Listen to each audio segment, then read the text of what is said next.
प्रिय दर्शकों, ओम नमः शिवाय। आप लोग कैसे हैं? हमेशा स्वस्थ रहे, मुस्कुराते रहे, भगवान शिव की कृपा आप पर बनी रहे। गीता में एक श्लोक लिखा हुआ है, कर्मण्येवाधिकारस्तु मा फलेषु कदाचन। अर्थात हम सभी व्यक्ति को कर्म करना चाहिए, फल की चिंता नहीं करें। एक दूसरा लाइन भी है, योगः कर्मसु कौशलम। अर्थात योग आपके कर्म की कुशलता को बढ़ाता है। आज मैं राशि चक्र की अंतिम राशि मीन राशि के विषय में विशेष चर्चा करने वाला हूँ। यह दोनों श्लोक जो गीता का श्लोक है, मीन राशि के लिए बहुत ही उपयोगी होने वाला है। इसे अपने जीवन में उतार लें। इस श्लोक की जो अनुभूति है, इसका जो सार है, अपने जीवन का सार बना लें। यदि मीन राशि के सभी जातक इसको अपने जीवन का सार बना लेते हैं तो मैं बता दूं कि उनका आने वाला भविष्य जो है, ज्योतिष शास्त्र के अनुसार, जो वैदिक ज्योतिष शास्त्र के अनुसार जो है, वह ग्रहों को गोचर की स्थिति को ध्यान में रखते हुए इसको मैं वर्णित किया हूँ। उनका जीवन आगे का बहुत ही सरल और आनंदित होगा। क्योंकि यदि आप कर्म करते हैं, कर्म करने से पहले आप फल की चिंता करने लगे तो आपका जो कर्म है वो प्रभावित होता है। आप अपने कर्म को उतनी कुशलता, उतने मेहनत से नहीं कर पाते हैं। दूसरी तरफ अपने कर्म जो कर रहे हैं उसमें कितनी कुशलता है, कितनी निपुणता है, इसको निर्धारित करता है आपका रिजल्ट। जब आएगा तो वो बताता है कि आपने जो कर्म किया वो अपने कितनी कुशलता से कर्म किया। जैसे विद्यार्थी कोई एग्जाम इम्तिहान देता है, उसका रिजल्ट बताता है कि वह पढ़ाई कैसा किया। उसी तरह आपका कर्म का फल बताता है कि आपका कर्म में कुशलता कितना है। अतः अपने कर्म को, मीन राशि के सभी जातकों का यह समय जो आ गया है, मैं आगे बताऊंगा, ग्रहों की स्थिति को भी समझाऊंगा, लेकिन मैं आपको बता दूं कि अपने कर्म की कुशलता को इनको बढ़ाने का समय आ गया है, जो बढ़ेगा योग से। इनको ध्यान करने की जरूरत है। अब आते हैं हम सबसे पहले ग्रहों की स्थिति को समझ लेते हैं, फिर मैं यह क्यों बोला इसको हम बताएंगे, विश्लेषण करेंगे। तो सबसे पहले मैं बता दूं, जो मीन राशि है वो राशि चक्र की अंतिम राशि है, 12वीं राशि है। और शनि देव 29 मार्च से मीन राशि में आ गए हैं। अर्थात मीन राशि का जो 7.5 चल रहा था वह दूसरे चरण में आ गया है 29 मार्च से। दूसरे चरण में जब 7.5 आता है, जहां पर शनि रहते हैं, लग्न राशि में रहते हैं, अर्थात शनि बहुत ही नजदीक आ जाते हैं। शनि के नजदीक आने से आपके कर्मों को प्रभावित होता है और आपका कर्म का इम्तिहान के साथ साथ बहुत ही उथल पथल रहता है। कभी आप अपने कर्मठता से सोचते हो कि मैं इस काम को कर देता हूँ, फिर आगे पीछे हट जाना है, तो यह बहुत ही महत्वपूर्ण हो जाता है। और साथ ही साथ मीन राशि में ही राहु विराजमान है अभी, जो 18 मई तक रहेगा। अतः अभी का जो समय है मीन राशि के लिए वेरी वेरी क्रूशियल, यह बहुत ही क्रूशियल समय आ गया है। क्योंकि राहु और शनि का युति हो गया है जो श्रापित योग बनाता है। तो श्रापित योग में और मीन राशि में ही दोनों है। ऐसे में राहु का सबसे पहले इनका स्वास्थ्य प्रभावित हो रहा है। स्वास्थ्य प्रभावित हो रहा, स्वास्थ्य में बहुत ही उतार चढ़ाव है। अतः अपने स्वास्थ्य का विशेष ख्याल रखने की जरूरत है, आपको योग करने की जरूरत है। इसलिए मैंने बोला कि आपके कर्म की कुशलता आपके योग से आएगा, और योग ही आपके तन को, मन को एकाग्र बनाएगा, संतुलित करेगा। जब आपका शरीर आपके मन के साथ काम करेगा तभी आपको कार्यों में सफलता मिलेगी। तो आप अपने योग को अपना एक जीवन का एक पहलू बना लें, जीवन का एक अपना सार बना ले। प्रतिदिन सुबह सुबह योग करें। फिर गुरु जो है अभी वृषभ राशि में है। वृषभ मीन्स मीन के तीसरे भाव में है। तो जो 14 मई को गोचर करके मिथुन राशि में आ रहे हैं, ऐसे में गुरु का आपको साथ मिल रहा है। गुरु का साथ से ही गुरु बृहस्पति आपको विशेष रूप से आपको साथ दे रहे हैं। ऐसे में आपको क्या करना है कि गुरु बृहस्पति को मजबूत करने की जरूरत है। यदि गुरु बृहस्पति को मजबूत करते हैं तो आपके पराक्रम में कमी नहीं आएगा। आपका पराक्रम हाई लेवल पे है जो 14 मई तक रहेगा, क्योंकि गुरु बृहस्पति आपके तीसरे भाव में है जो भाई बहन और पराक्रम का स्थान है। इसलिए जो अभी प्रेजेंट में, ये प्रेजेंट का बता रहा हूं, अभी प्रेजेंट में आपको भाई बहनों का प्यार साथ भरपूर मिल रहा है। साथ ही साथ आपका पराक्रम में उतार चढ़ाव देखने को मिल रहा है। कभी आप किसी कार्य को करना शुरू कर रहे हैं, उसको पीछे हट जाते हैं, फिर आगे बढ़ते हैं। तो यह क्यों हो रहा है? क्योंकि राहु आपको भ्रमित कर रहा है। राहु आपके लग्न राशि में है, लेकिन जैसे ही लग्न राशि से वक्री होकर जब राहु 18 मई को अब कुंभ राशि में जाएगा, देन आपका क्या होगा, भ्रम की स्थिति थोड़ा हट जाएगा, लेकिन पूर्णतः समाप्त नहीं होगा। क्योंकि राहु का इफेक्ट गोचर भी आपको 18 महीने तक प्रभावित करेगा, क्योंकि राहु का गोचर 18 महीने के लिए होता है, जो 18 मई को कुंभ राशि में जाएगा, आपके एक खर्च को बढ़ा देगा। कुंभ राशि जो है, जो मीन राशि के लिए एकादश भाव होगा, और एकादश भाव होता है आपके खर्चों का, हानि का, लॉस कुछ हो सकता है। तो इस लॉस से बचने के लिए, खर्चों से बचने के लिए आपको अपने जीवन को संतुलित करना है। संतुलित इस तरह से करना है कि आपका जो कैरियर है, आपका जो व्यापार है, दोनों में इनकम और व्यय, आमदनी और खर्च, दोनों को आपको संतुलित करने की जरूरत है आज के डेट में। और यह आगे 18 महीने तक आपका इसको विशेष ध्यान रखना होगा, नहीं तो राहु आपका खर्च बढ़ाते जाएगा और आप अपने भौतिक सुख सुविधा में खर्च करते जाएंगे, जो अनावश्यक खर्च होगा। इसलिए अपने खर्चों को कंट्रोल करने का समय आ गया है। आपको 18 महीने तक आपको खर्चों को कंट्रोल रखें, नहीं तो अनावश्यक खर्च होता रहेगा। आपका स्वास्थ्य में खर्च ज़्यादा होगा, आपका भौतिक सुखों में खर्च बढ़ जाएगा। तो अपना शरीर, अपना स्वास्थ्य का ख्याल रखें, साथ ही साथ आपको अपने माँ के, पिता और माँ के स्वास्थ्य का ख्याल रखना है। मैं आगे देखता हूँ। तो मैं फिर से, ये है ग्रहों की स्थिति। क्योंकि आज के डेट में शनि है आपके लग्न राशि में, 29 मार्च को आ गए हैं, मीन राशि में है। राहु भी वहीं पर है। शनि राहु युति बनाकर श्रापित योग बना रहे हैं, जो 18 मई को श्रापित योग खत्म हो जाएगा।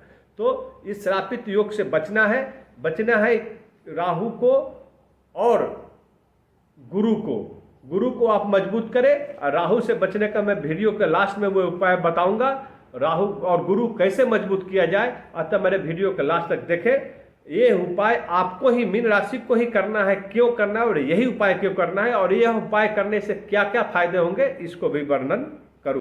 अभी मीन राशि के सभी जातकों को मैं बता दूं कि शनि का इफेक्ट क्या होगा, गुरु का क्या इफेक्ट होने वाला है, और राहु का इफेक्ट आपके आने वाले समय को कैसे प्रभावित कर रहा है, मैं एक एक और देखता हूँ। तो शनि आपके लग्न राशि में है, जो 2.5 वर्षों तक रहेगा। 7.5 का दूसरा चरण चल रहा है 29 मार्च से, जो 2.5 वर्षों तक रहेगा। अतः अपने शरीर का स्वास्थ्य का ख्याल रखना बहुत जरूरी है। आपके स्वास्थ्य में उतार चढ़ाव देखने को मिलेगा, और अभी कुछ ज़्यादा ही हो रहा होगा, क्योंकि वहाँ पर राहु 18 मई तक विराजमान है। उसके बाद जैसे ही गुरु 14 मई को गोचर होंगे और 18 मई को राहु गोचर होंगे, तो आपको स्वास्थ्य में धीरे धीरे सुधार देखने को मिलेगा। अभी मैं शनि का देखता हूँ, तो शनि की 3 दृष्टियाँ होती है। पहली जो दृष्टि है वो तीसरी दृष्टि है, जो आपके तीसरे भाव को ही प्रभावित कर रहा है, क्योंकि शनि लग्न भाव में ही है। तो यह भाव जो है भाई बहन और पराक्रम का है, यानी आपका पराक्रम में कमी नहीं है। शनि आपके करीब आ गए हैं। शनि एक समय है जो कर्म को आपके फल में परिवर्तित करते हैं और कर्म के अनुसार ही फल आपको प्राप्त होता है। अतः इसलिए मैं बोला हूँ कि आपके कर्म को कुशल बनाने की जरूरत है, और ये कुशलता तभी आएगा जब आपका मन और शरीर दोनों एक साथ काम करेंगे, और इस मन और शरीर को एकाग्र करने के लिए आपको योग करने की जरूरत है।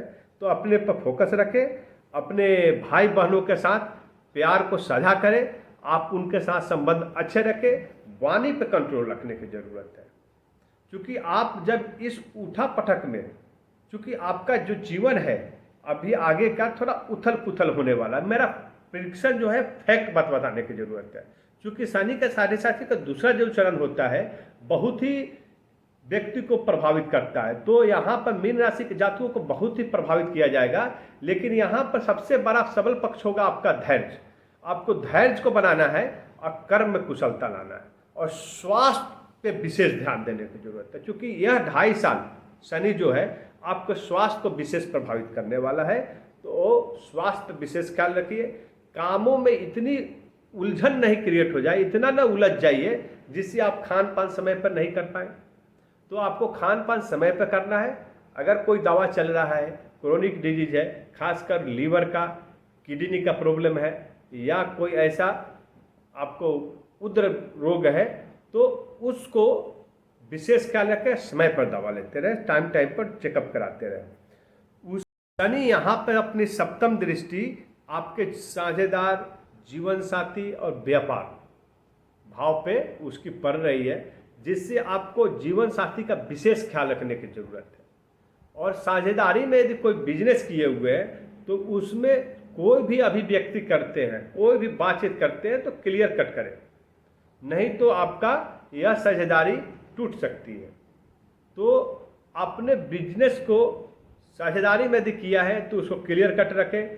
व्यापार को डेवलप करने के लिए आपको निरंतर मेहनत करने की जरूरत होगा। डेवलप होगा, मुनाफा देगा, लेकिन निरंतरता जरूरी है। उसको निरंतर रूप से आपको मेहनत करके आगे बढ़ाने की जरूरत है। इसके बाद शनि की 10वीं दृष्टि पड़ रही है, वो पड़ रही है आपके पिता, कर्म और व्यापार के भाव पे। तो यहाँ पे क्या है, मैं पहले ही बताया कि अपने माँ और पिता के स्वास्थ्य का ख्याल रखना है। आपको कर्म और व्यापार को स्थिरता, स्टेबिलिटी प्रदान करने के लिए गुरु की जो दृष्टि आएगी, गुरु को दृष्टि जो सप्तम दृष्टि होगी, वो भी आपके पिता, कर्म और व्यापार भाव पे पड़ेगी।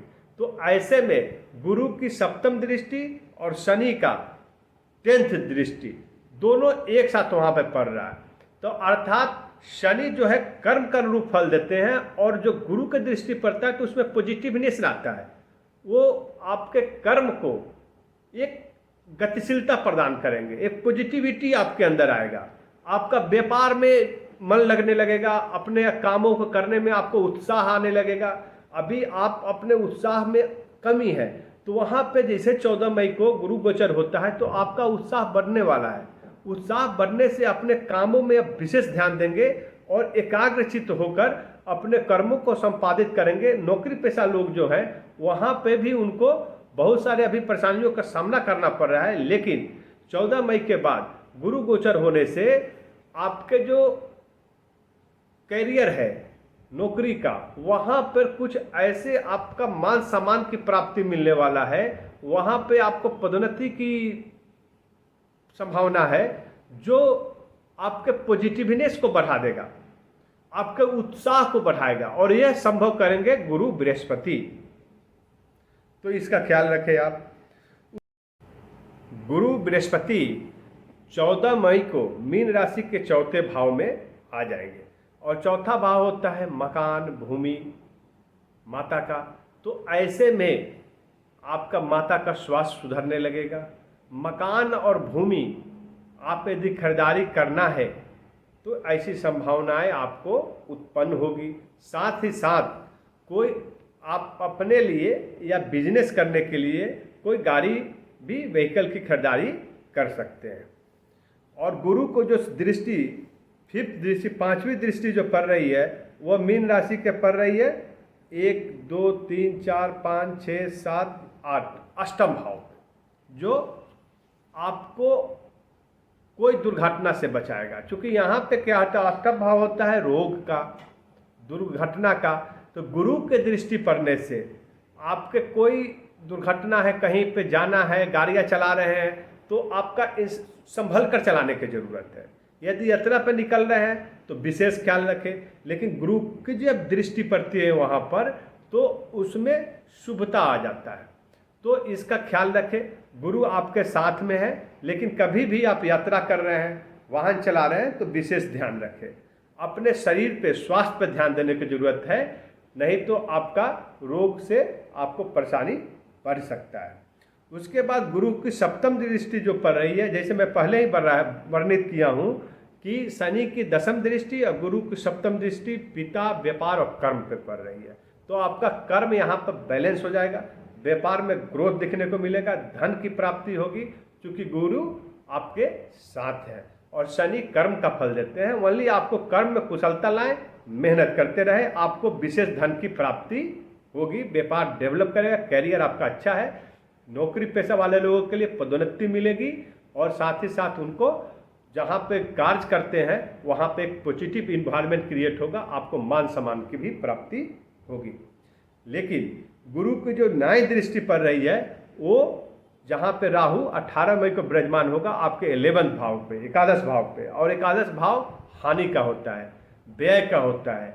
तो राहु जो है हानि व्यय खर्च कराने की कोशिश करेगा अनाप शनाप, लेकिन गुरु जो है आपके साथ में है। गुरु का कंट्रोल होने से आपके ऊपर आपके शरीर और स्वास्थ्य पे जो खर्च होने वाला है उसको आपको ध्यान देने की ज़रूरत है। बीमारी में खर्च हो सकता है, तो अपने स्वास्थ्य पर ध्यान दें। सगे संबंधियों का, भाई बहन, माता पिता, ये सभी लोग का ख्याल रखें। और एक्सीडेंटल कोई खर्च नहीं हो। तो कभी भी यात्रा करते हैं या गाड़ी चलाते हैं तो विशेष ख्याल रखें। लेकिन गुरु जो है आपको इस तरह से पॉजिटिवनेस ला रहे हैं आपके कर्म में, भाग्य में, क्योंकि गुरु को एक भाग विधाता माना गया है।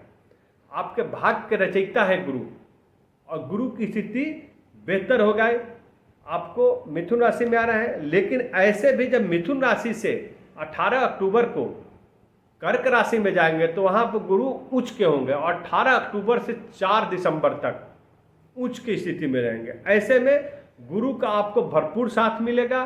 गुरु आपके जीवन को, भाग्य को कर्म के साथ जोड़कर आपके कर्म का फल जरूर अच्छा परिणाम में तब्दील करेंगे। तो मैं अभी बता दूं सभी मीन राशि के जातकों को कि कौन सा उपाय करें जिससे इनका आने वाला जो 2.5 वर्षों का समय है वो बहुत ही अच्छे से, और ज्योतिष की दृष्टि से जो भी ग्रह गोचर से जो भी परेशानियां उत्पन्न हो रही है उनको मिनिमाइज किया जा सके, और वह उनका परिणाम शुभ परिणाम में तब्दील किया जा सके। तो सबसे पहले मैं बता दूं कि मीन राशि के सभी जातकों को प्रत्येक गुरुवार को विष्णु सहस्त्र नाम का पाठ करें अपने परिवार के साथ, नहीं तो खुद ही आप विष्णु सहस्त्र नाम का पाठ करें, और साथ ही साथ बेसन के लड्डू का वितरण करें। ऐसा करने से आपके जीवन में मिठास आएगा, आपके कर्मों का फल आपके अनुरूप होगा। और प्रत्येक शनिवार को शनि मंदिर में जाकर शनि देव के पूजा आराधना करने के पश्चात काले वस्त्र का दान करें, आपके जीवन को एक बहुत भरपूर सहयोग करेगा।